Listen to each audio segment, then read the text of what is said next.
Et alors ce matin, je voyais sortir des petits articles, mais c'est pas des articles récents, hein. C'est juste que je me demandais un peu ce que ça devient la conduite autonome. Et je me suis dit qu'on allait regarder 2-3 articles ensemble. Qu'est-ce que ça devient? Je sais pas du tout ce que c'est au niveau réglementaire, mais déjà au niveau possibilité. Est-ce que ça fonctionne au niveau des véhicules? Et donc c'était la conduite autonome, je me posais des questions. Qu'est-ce que c'est devenu? La chalade en salé, ben voilà. Ben, j'ai dû continuer jusqu'au bout, hein. J'ai sorti la chalade d'abord.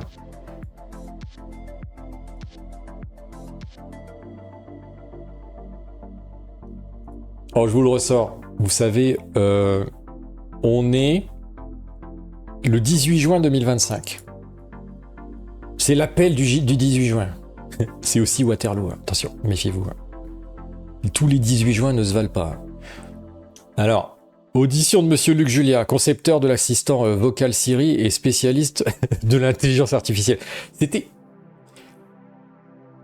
Le gars, il est... Enfin, je retombe sur Luc Julia, mais... C'est juste... méfions-nous des futurologues, quoi. Des gens qui prévoient des trucs. Bon, il est directeur scientifique de Renault, et je suppose il sait exactement de quoi il parle. Mais c'est... Je trouve que la réalité est quand même plus nuancée que ce qu'il avance. Donc ce qu'il dit à un moment donné, on lui demande... là, c'est le compte-rendu. La voiture de niveau 4, elle existe déjà sous la forme de robot-taxi à San Francisco, Phoenix, Austin, Los Angeles ou encore en Chine. Donc voilà. Un exemple concret, ce serait la voiture autonome de niveau 5. Il existe 5 niveaux d'autonomie. Le niveau 5 représente une autonomie complète, un véhicule capable de relier un point A à un point B sans jamais écraser personne sur son passage. Et en plus, sans finir dans le fossé. Hein. Or, cette voiture n'existe pas, et je le démontrerai mathématiquement, elle n'existera jamais. Là, on est direct sur du pur hérisson. Hein. Vous savez, renard, hérisson, c'est... Je ne sais pas comment il peut faire ça. Je démontrerai mathématiquement qu'elle n'existera jamais. Il dit que la voiture de niveau 4, elle existe déjà sous la forme de robot-taxi. Toutefois, leur champ d'action est géographiquement limité, ce qui exclut d'emblée le niveau 5, qui implique la généralité. De plus, ces 300 robots-taxis ne sont pas pleinement autonomes, ils sont télécommandés. Ils ne le sont pas en permanence, mais dès qu'un problème survient, dans 0,1% des cas. Un opérateur dans un centre de commande prend le relais avec un joystick et une caméra pour sortir la voiture de la difficulté où elle se trouve. Dès lors qu'une intervention humaine est nécessaire, il ne s'agit plus d'une autonomie de niveau 5. Ça, c'est vrai. Évidemment, puisque par définition, au niveau 5, elle se débrouille toute seule, entièrement.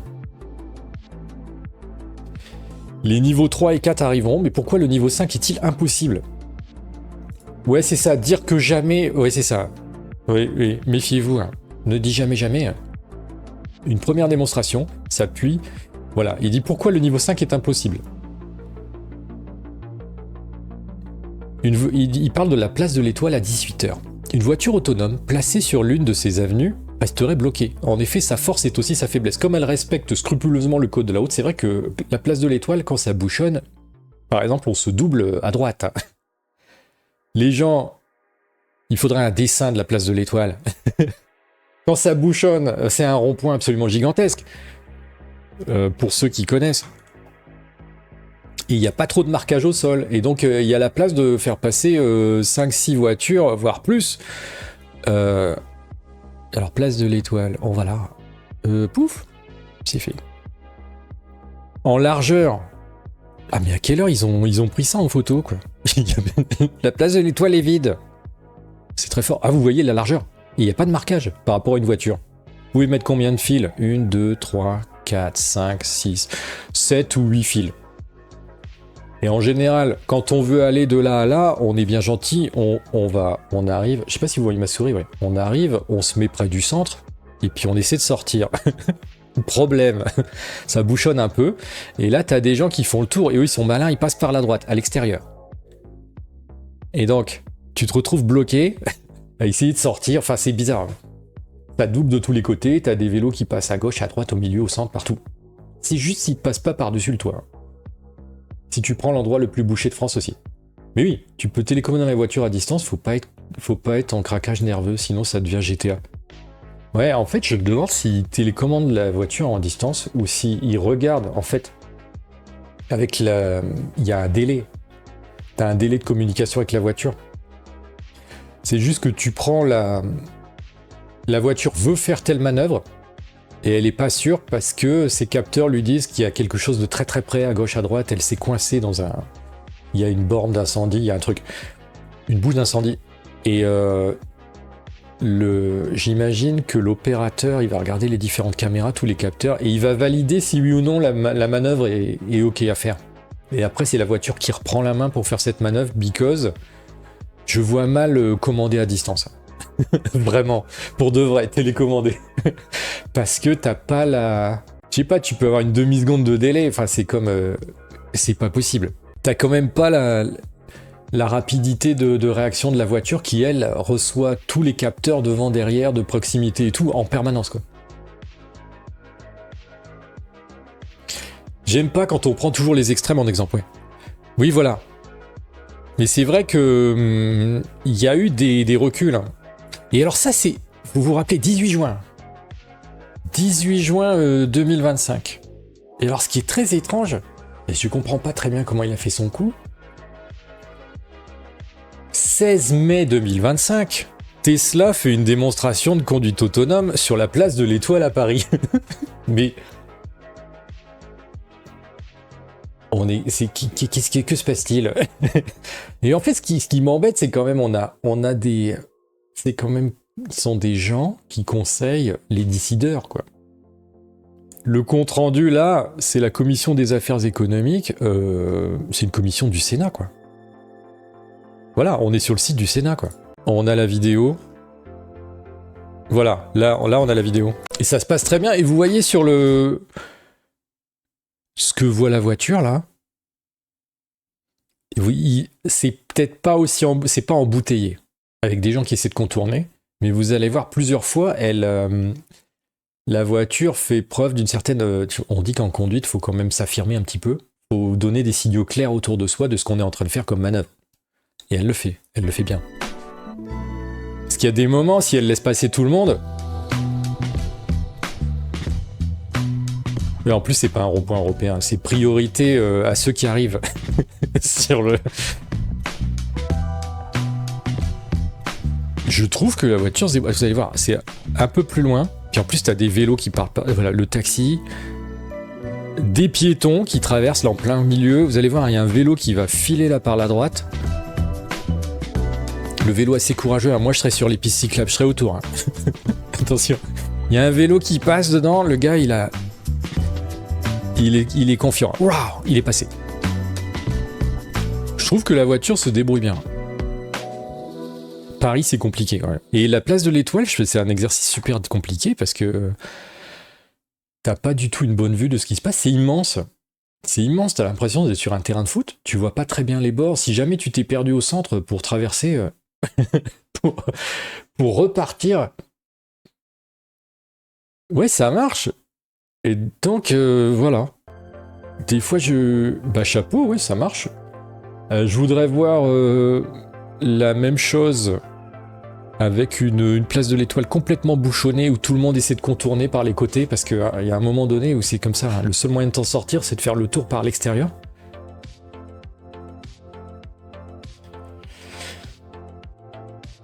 Et là, ils ont c'est de la conduite à Paris, je pense. La première vidéo. Il a réussi à traverser le chaos des rues parisiennes et de la place de l'Étoile. Dans une vidéo publiée sur X, Tesla offre une démonstration de son système de conduite autonome dans la capitale française. On y voit la voiture arpenter les rues et éviter les obstacles en toute autonomie. Les mains sous le volant sont là pour la supervision en cas de risque d'accident. Tu dois tout le temps garder les mains.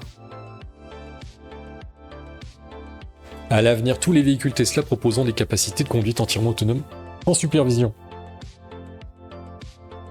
Oui, voilà, et ce qui se passe, c'est que ça progresse quand même grâce à la télémétrie reçue des autres voitures.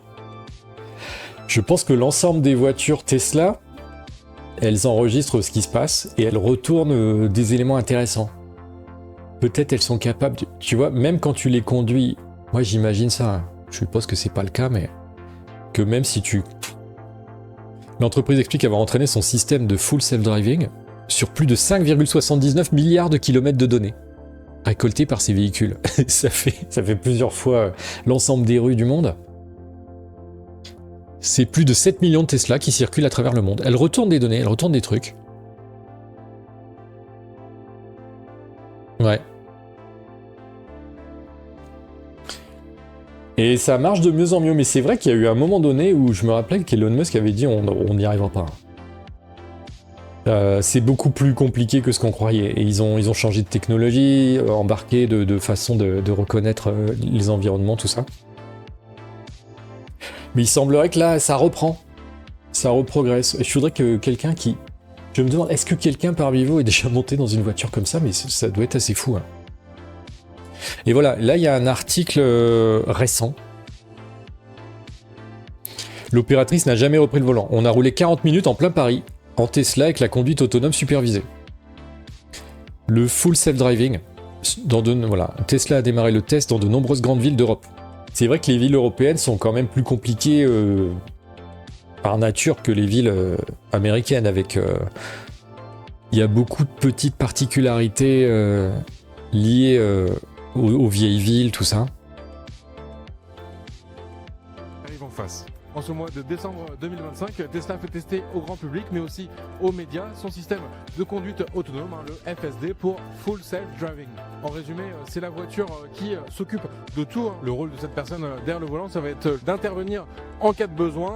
Et en fait, ça c'est en raison de la réglementation européenne qui ne permet pas aujourd'hui d'avoir une voiture 100% autonome dans les rues. On a vraiment l'impression d'être avec un conducteur prudent, mais qui ne va pas bloquer au moindre problème. Par exemple, dans cette rue étroite, une voiture qui n'a pas la priorité est engagée. Je pense qu'ils vont très doucement. Vous allez voir, parce qu'après, il y a une autre vidéo où ça passe en accéléré. Et vous pouvez remarquer à quelle vitesse ils rattrapent les vélos, en fait. Ils mettent super longtemps à rattraper les vélos, ce qui fait qu'un vélo, c'est quoi, 15 à l'heure 20 à l'heure, c'est peut-être un vélo électrique.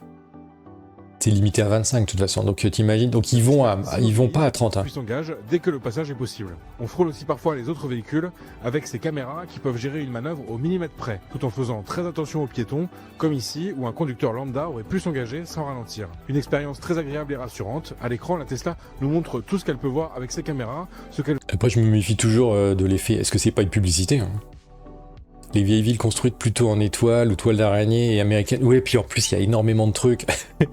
Ici où je vis, on a des panneaux des fois. C'est écrit interdiction de tourner là et là, sauf. Et puis t'as 5 lignes de texte. Les gens qui ont un abonnement de type K et qui... Bah bon, t'as un truc de dingue quoi. Tu t'arrêtes, tu lis le panneau quoi. Parce que c'est quelque chose de très spécifique, ça existe nulle part. C'est pas un panneau standardisé quoi. Un test donc très concluant puisque la personne derrière le volant n'a jamais eu besoin d'intervenir. La technologie est donc au point, mais maintenant à voir si les autorités européennes et puis chaque État membre autorisera ce genre de système en fonctionnement sur la route. Ce système FSD, il est facturé en option 7500 €. Dans les prochaines mises à jour, si... Ah merde, je l'ai loupé. Où est-ce qu'elle est? Ah oui, c'est au début?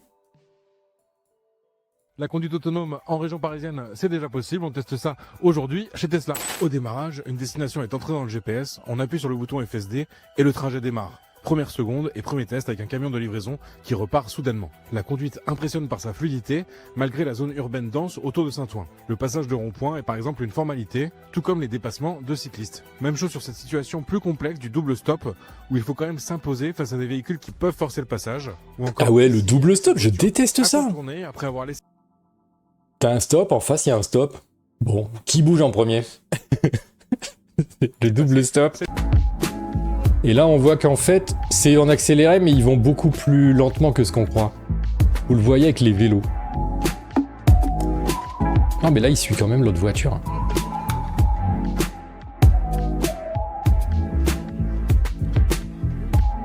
Alors soit les gens à vélo à Paris vont à une vitesse de fou maintenant, parce que regardez.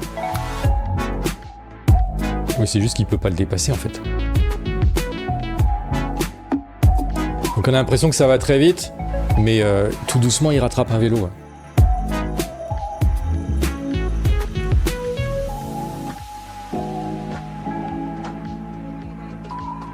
Enfin, ils font pas du 50, quoi.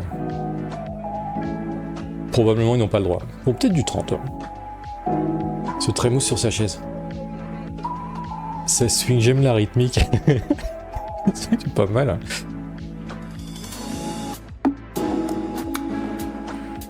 C'est assez fou. Hein.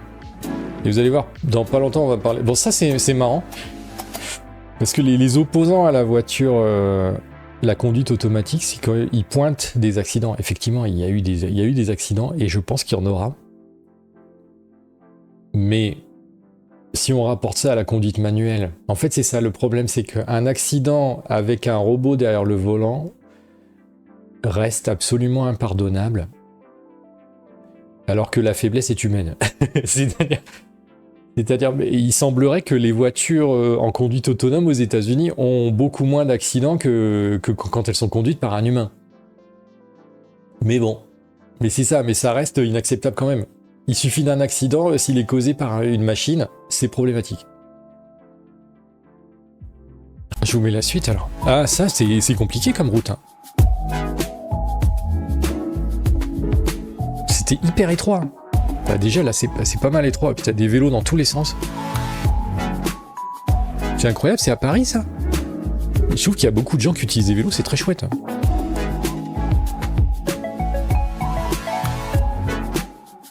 Il y en a même un qui court parce qu'il croit qu'il va se faire écraser. Vous voyez bien, il s'enfuit. Ah, c'est bon, il s'est échappé. Non, elle le suit. C'est aux Pays-Bas. Ouais, ça a pas l'air d'être à Paris. Hein. Effectivement, il y a des canaux et tout. Bah, c'est Amsterdam. Bah oui, c'est Amsterdam. Il y a des canaux. FSD en Europe. Ouais, c'est ça. Des canaux, des maisons étroites. Et après, ils ont fait des tests à Paris. Ouais, c'était sur ce... J'ai déjà pris plusieurs fois cette route. En vélo. Je fais du vélo à Amsterdam. Voilà, c'est pour ça qu'il y avait autant de vélos. Non, mais je pense que c'est clair. Ça, c'est la vidéo d'avant où ils disent on arrive avec notre système FSD en Europe. Et on attend l'approbation réglementaire. Il doit le dire. Pouf, pouf, pouf, pouf, pouf, pouf. Il y a un drapeau. On est déjà au bord d'un canal dès le départ. Ouais, c'est ça, on est dans le centre d'Amsterdam. On ne fait que longer des canaux. Et c'est des plaques jaunes comme ça. On n'aura pas la précision nécessaire. Vous voyez, en plus, ça fait du flou. C'est quoi? C'est un épisode... C'est du GeoGuessr. Ouais, mais la quantité de vélos garés partout, c'est quand même un bon indice. D'un coup, ça a fait tilt. Mais attends, j'ai pris plusieurs fois cette route, je connais. Ouais, mais c'est ça. Moi, je suis allé qu'une fois à Amsterdam et... Bah, surtout les canaux, quoi.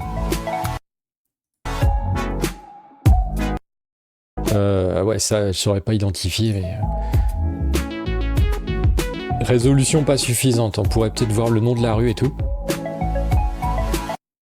Là, c'est écrit quoi? J'arrive pas à lire le mot sur la piste cyclable.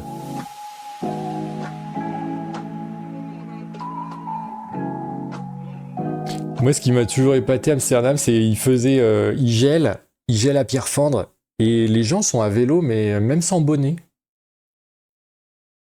Ça fait super mal à vélo. Tu vas à vélo à 30, quand il gèle bien, t'as plus qu'une rougeur aux joues. Hein. Surtout aux oreilles.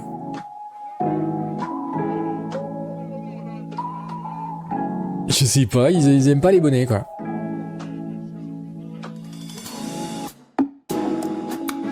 Ah, il y a eu un marquage, là. Bon, enfin bon, on saura pas, mais c'est à peu près sûr.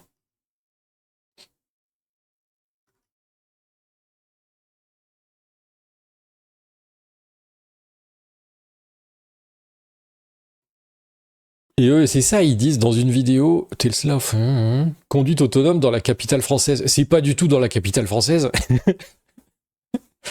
De par chez moi, le matin à l'heure d'embauche, dès qu'il fait beau, il y a pas mal de vélos. Majorité de femmes d'ailleurs. Ouais, tant mieux.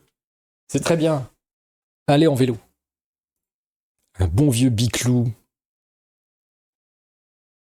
T'as des vélos absolument incroyables, des trucs à l'ancienne, hyper confortables. que tu trouves pour 30 euros, c'est absolument fou. Hein. C'est ça, des vélos qu'on va pas te voler. Un truc délicieusement rouillé.